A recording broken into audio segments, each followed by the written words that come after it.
चंद्रेश्वर, सोमेश्वर, शिव महापुराण की कथा आप सुन रहे हैं।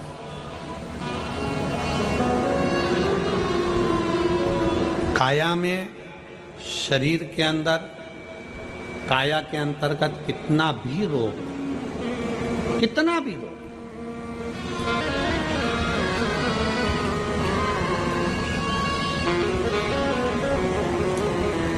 शरद पूर्णिमा आ रही है।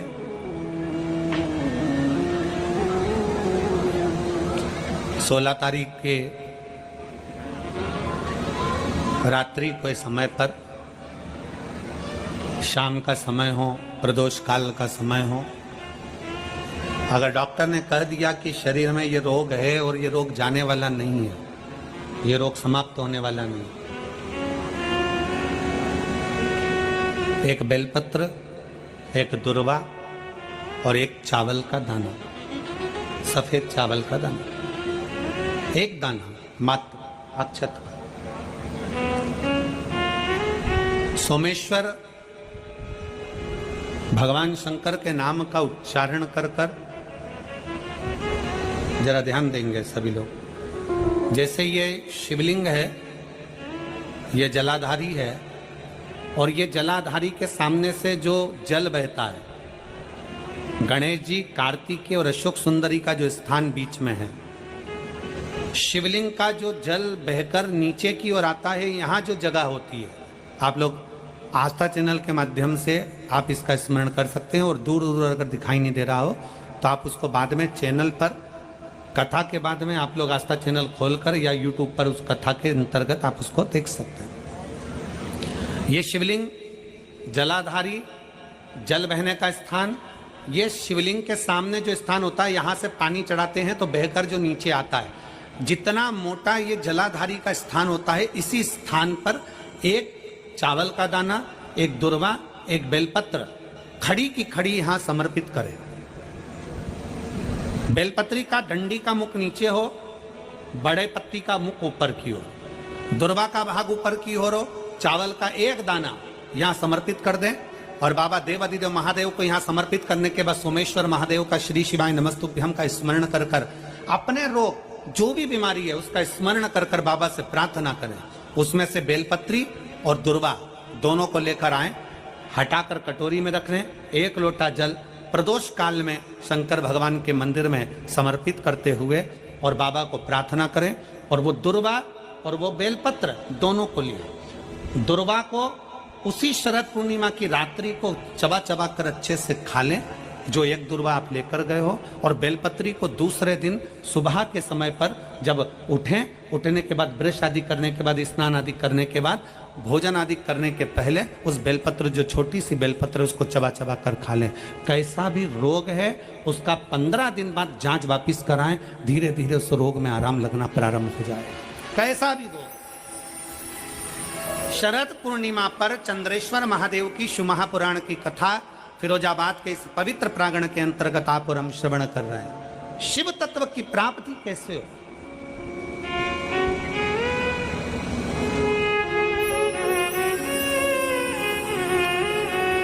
हम भगवान उग्रतानी से कैसे अपने संबंध जोड़ सकते हैं? हम शंकर भगवान को कैसे अपना बना सकते हैं? कैसे? और आप तो भाग्यशाली हो फिरोजाबाद वालों। सबसे बड़ी बात तो यह है कि 5 दिन की चंद्रेश्वर कथा तुमको मिली है रोगों के मुक्ति के लिए, रोग समाप्ति के लिए।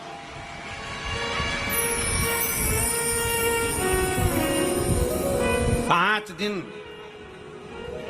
हम मना नहीं करते कि तुम्हारा व्यापार मत करो, खूब व्यापार करो, खूब दुकान पर बैठो, खूब जहां तुम्हारा मन पड़े वहां बैठो, पर 5 दिन में से एक दिन ऐसा निकालना कि कथा के पंडाल में बैठकर, कथा की साक्षी में बैठकर, इस पवित्र भूमि पर, जहां हमने पहले भी कहा बस स्टैंड पर रुकती है, ट्रेन रेलवे स्टेशन पर रुकती है, हेलीकॉप्टर हेलीपैड पर उतरता है, और मेरे शंकर भगवान का नंदी शिव महापुराण में उतरता है। चढ़ने से बच सकते।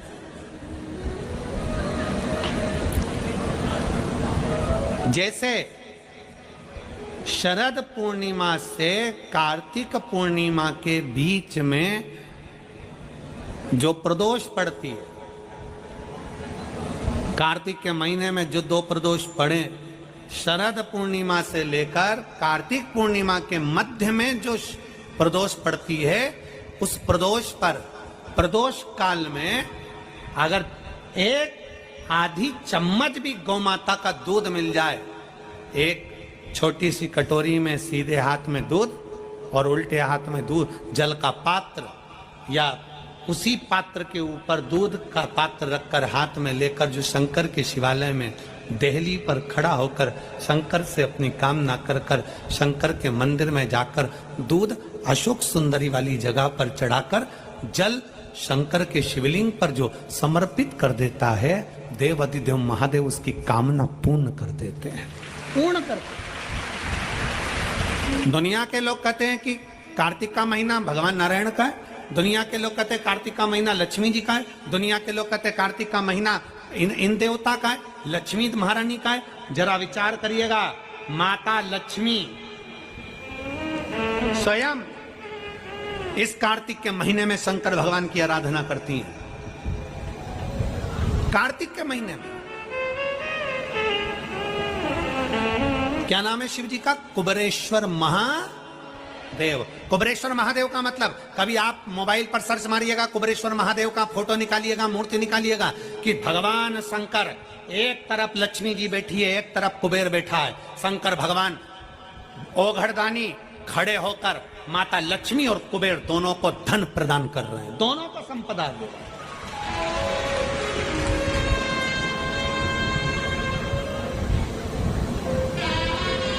कभी कुबेरेश्वर बाबा का मूर्ति का दर्शन करिए, कुबेरेश्वर शंकर भगवान की मूर्ति खड़ी है, एक तरफ लक्ष्मी जी, एक तरफ कुबेर, दोनों माता भगवान शंकर जी से लक्ष्मी ले रहे हैं दोनों। यही कार्तिक का महीना शंकर की आराधना का महीना, शिव आराधना का।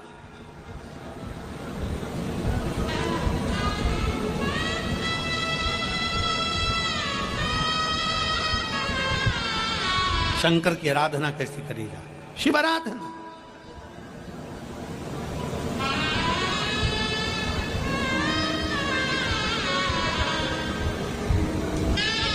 शिव की आराधना में कैसा?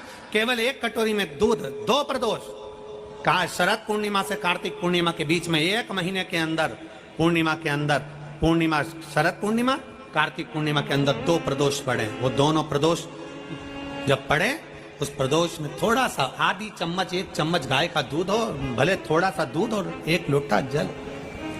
आप बाबा को देव तो सुंदरी वाली जगह पर चढ़ाओ दूध, और जल चढ़ाओ कहाँ? जम के बोलो, शंकर के शिवलिंग। साड़ी की तो बात ही करनी, बहुत ही ज्यादा प्यारी साड़ी थी एकदम। जाते समय नंदी के कानों में, बहुत सुंदर प्रश्न है आपके, बहुत भाव से और आनंद से आपने करा, और जनमानस के कल्याण के प्रश्न है ये, केवल आपके लिए नहीं है।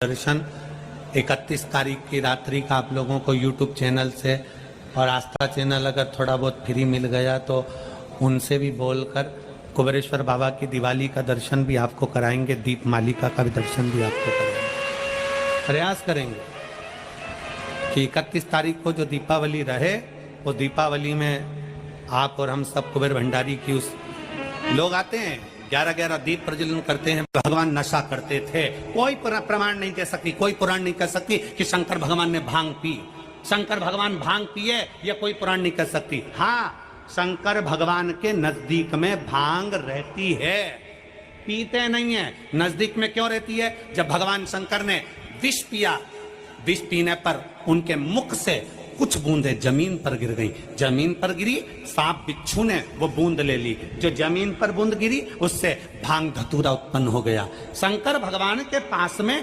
बूंद गिरने से भांग धतूरा उत्पन्न हुआ, उसके पास में रखा है,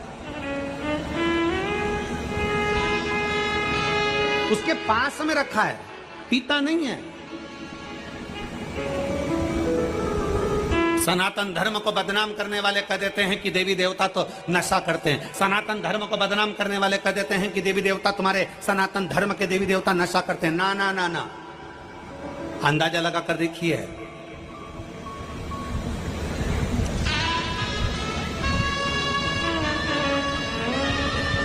जब विष निकला था ना, किसी ने नहीं पिया, शंकर भगवान को दिया।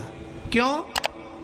पृथ्वी से सबसे ऊपर बैठने वाले देव हैं देवाधिदेव महादेव। कैलाश पर्वत पर बैठते हैं, ऊंचाई पर, बहुत ऊंचाई पर। भगवान नारायण को लगा, ब्रह्मा जी को लगा, कुछ नहीं। एक पर स्त्री का संग मानकर अपनी पत्नी को धक्का मारकर निकाल दिया, पर स्त्री का संग कर अपने बच्चों पर ध्यान नहीं दिया, पर स्त्री का संग कर गलत संगत में पड़ गया। और हमने पहले भी कहा, ताली, थाली और प्याली कब व्यक्ति को बर्बाद कर देती है मालूम ही नहीं पड़ पाता। प्रशंसा, ताली व्यक्ति को बर्बाद कर देती है। थाली, होटल में ज्यादा खाओगे एक दिन बर्बाद के सिरे पर पहुंच जाओगे। और प्याली, पीने का शौक नहीं था पर दोस्तों ने अपने पैसे से पिलाना चालू करा, फिर खुद के पैसे से पीना चालू करा, कब बर्बादी के सिरे पर पहुंच जाओगे मालूम नहीं पड़ेगा। ताली, थाली और प्याली ये बर्बाद कर कर छोड़ती। और फिर निवेदन है, पानी में डूबने वाले को बचाया जा सकता है पर प्याली में डूबने वाले को बचाना कठिन है, कठिन। थोड़ा बच, देवराज बच नहीं पाए, बच नहीं, भटकता रहा इधर उधर। इसलिए शास्त्र कहा,